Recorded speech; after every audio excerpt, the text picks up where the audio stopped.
Otep à tous, bienvenue sur la chaîne des panafricanistes par essence, par conviction et par excellence, celle des citoyens kémites par nécessité et obligation de combat. Nous sommes une chaîne qui n'est guidée que par nos ancêtres et rien que par les ancêtres qui appartiennent à l'égrégore du monde noir. Par conséquent, nous ne croyons en aucun Dieu venu de l'étranger. Toutefois, cette vidéo n'est aucunement destinée à inciter à la haine ou à la violence, car nous menons un combat qui est d'abord et avant tout spirituel, intellectuel et démocratique. Ensuite, il est politique, géopolitique et géostratégique. Contre l'impérialisme, le colonialisme, le néocolonialisme et l'endocolonat, qui sont tous qualifiés de crimes contre l'humanité. Nous menons ce combat sur la base du principe fondamental que nous avons hérité de nos ancêtres kémites, qui est celui de la Mahat, c'est-à-dire solidarité, vérité et justice.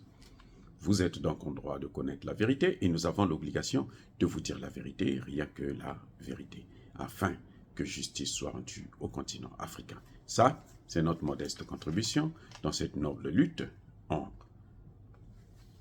pour la souveraineté, la dignité, la solidarité et l'unité africaine. C'est exactement ça que nous appelons le panafricanisme.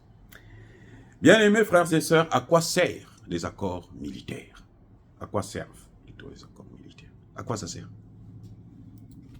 Pourquoi on est obligé d'avoir des accords militaires? Est-ce qu'on ne peut pas se passer des accords militaires? Qu'est-ce que ça veut dire? Quels sont les objectifs poursuivis par des accords militaires? Eh bien, moi, je vais vous dire ce que je pense. Il y a 3 objectifs fondamentaux en ce qui concerne les accords militaires. Le premier objectif, c'est la bataille géopolitique. Le deuxième, ce sont la protection des richesses à voler, à piller. Et le troisième, c'est pour un souci d'influence et de domination. Voilà les 3 éléments clés qui caractérisent tout ce qui est accord militaire avec les États. Surtout lorsque vous venez, un pays quitte là-bas, là, et vient chez vous pour dire « Ah non, vous savez, moi, je veux avoir un accord militaire avec vous, je veux installer une base militaire avec vous. » Ça reste dans ces 3 objectifs seulement. Ce n'est pas pour le développement. Les accords militaires ne servent pas au développement. Soyons clairs là-dessus. Ça n'a jamais été pour développer un pays. Les États-Unis ont des bases militaires partout dans le monde. 830 bases militaires dans le monde. Les États-Unis ont une base militaire là, en Jordanie. Vous voyez ce qu'il y a en Palestine? Accord militaire, c'est pour des raisons géopolitiques, géostratégiques. Quand les États-Unis viennent au Niger, ils ne veulent pas partir. Ils violent même leur propre constitution, qui dit qu'un pays qui est gouverné par des militaires ne peut pas, nous ne pouvons pas coopérer avec ce pays. Mais les États-Unis violent ça quand même. Parce qu'ils se disent, si on laisse le Niger, si on quitte le Niger, la Russie va avoir une influence sur ce pays. La Russie va s'installer, ces gens-là, ils vont acheter des armes russes. Voilà ce que ça donne. C'est pour ça qu'ils sont là.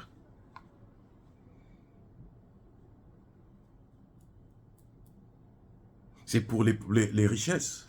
Parce qu'à tout moment, vous avez vu comment ils ont bombardé le dépôt, comment les terroristes ont bombardé, incendié un dépôt des hydrocarbures en Guinée. Et ils ont fait exploser un marché au Togo pour punir les 2 pays-là parce qu'ils soutiennent les États du Sahel. C'est tout. C'est ça à quoi servent les accords militaires. C'est ça. Ils sont dans la région, donc ils opèrent dans toute la région. Ils sont là pour ça. Comment pouvez-vous expliquer que des gens qui vous amènent les terroristes viennent encore pour vous dire « Ah, vous savez, nous on va vous aider, on va vous protéger contre les terroristes. » Vous ne pensez pas qu'ils sont, soit ils sont fous, soit ils se moquent de vous. Mais moi je pense qu'il y a les deux. C'est quand même des fous. Parce que nous, on n'est jamais venus demander ici d'avoir des bases militaires, créer des problèmes ici, amener le terrorisme. Non. Le terrorisme vient des pays arabes, là, et eux, ils savent comment c'est né. Ce sont eux qui ont financé ça dès le départ. Ce sont eux qui continuent à financer ça jusqu'à maintenant. C'est pas nous. Accord militaire, c'est pour les géopolitiques. C'est pour la protection des intérêts. C'est pour l'influence et la domination. Quand un pays n'est pas capable d'assurer sa sécurité, une armée nationale n'est pas capable d'assurer sa sécurité, c'est que ce n'est pas une armée. Maintenant qu'ils voient que les pays africains commencent à avoir des armées qui commencent à lutter, grâce à l'aide de la Russie, la Chine, la Turquie, l'Iran, la Corée du Nord, maintenant eux aussi ils disent, non, nous aussi on veut venir vous aider. Non, c'est vous qui nous avez amenés dans cette situation. Dans cet engrenage-là, ce sont les Américains et les Français qui sont là-dedans. Notamment dans le Sahel, avec la destruction de la Libye. Et ils sont en train de généraliser ça maintenant dans le golfe de Guinée. Donc comment ils peuvent venir nous parler des accords militaires? J'attends vivement que les Nigériens puissent réviser les accords avec les États-Unis. J'attends ça. Le Premier ministre a dit, nous voulons des acteurs économiques. Ils n'ont qu'à partir avec leurs drones qui nous laissent des acteurs économiques. C'est ce que nous voulons. Ils n'ont jamais été attaqués ici en Afrique. Jamais. Personne ne touche souvent aux Américains. Mais pourquoi eux viennent toujours avec des armes pour venir nous tuer? Pourquoi? À quoi ça sert? Ils occupent des villages, des villes entières pour installer leur base. Non, ça doit s'arrêter là maintenant. Ça doit s'arrêter. Ça doit s'arrêter. Avant 2010, le Premier ministre l'a dit, il n'y avait pas de base militaire, on était tranquille. Maintenant, là, ils n'ont qu'à partir, qu'ils nous laissent, nous-mêmes, on va régler nos problèmes contre le terrorisme. S'ils veulent nous aider, ils n'ont qu'à investir dans notre pays sur le plan économique.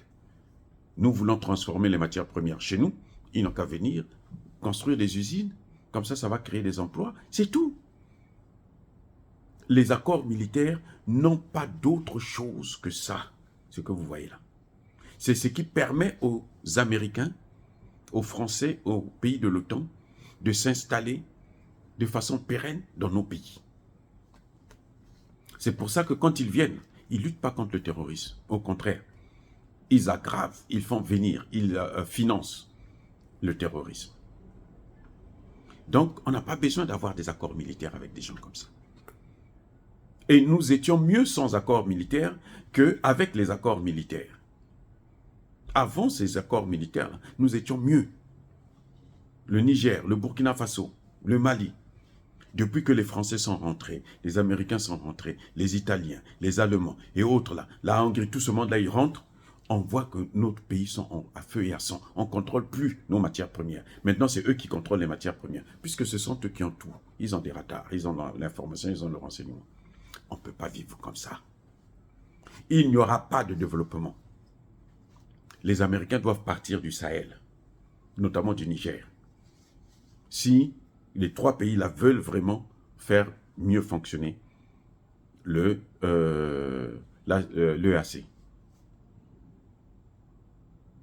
Plutôt l'AES, je confonds avec les États de l'Est là. Mais je parle de l'AES. S'ils veulent que ça marche, il faut que les Américains partent.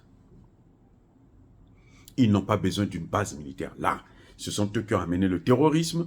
Ils n'ont qu'à repartir avec le terrorisme. On n'a pas besoin de la démocratie parce que ce sont eux qui ont amené le terrorisme et c'est à travers la démocratie qu'ils s'ingèrent dans nos affaires. Donc, on ne veut pas de tout ça. Nous allons instaurer la démocratie quand on aura fini avec la guerre contre le terrorisme, quand on aura notre souveraineté, notre monnaie, notre argent et nos biens. Et là, nous organisons les élections et on va instaurer notre démocratie. Mais si vous comptez sur la présence militaire de qui que ce soit, surtout pas des Occidentaux, c'est même pas la peine. Vous êtes en train de vous leurrer. Dans le Sahel, la présence occidentale n'apporte rien. Dire cela, c'est inciter à la haine ou à la violence. Non. Justement, nous n'incitons pas à la haine ou à la violence parce que nous ne voulons pas la présence militaire, nous voulons la diplomatie. Nous ne voulons pas l'ingérence, nous voulons la diplomatie. Encore une fois de plus, bien-aimés frères et sœurs, je persiste et je signe, soyez bénis, abondamment bénis par le Dieu des Kémites et par nos ancêtres angélisés. Mais que tous ceux qui persécutent le continent africain le pillent et le déstabilisent, qu'ils soient noirs, blancs, chinois, arabes, juifs, indiens ou qui qu'ils soient punis, maudits, foudroyés, neutralisés, écrasés, effacés par le Dieu des Kémites et par nos ancêtres angélisés. Vive l'Afrique éternelle. J'ai dit et j'assume.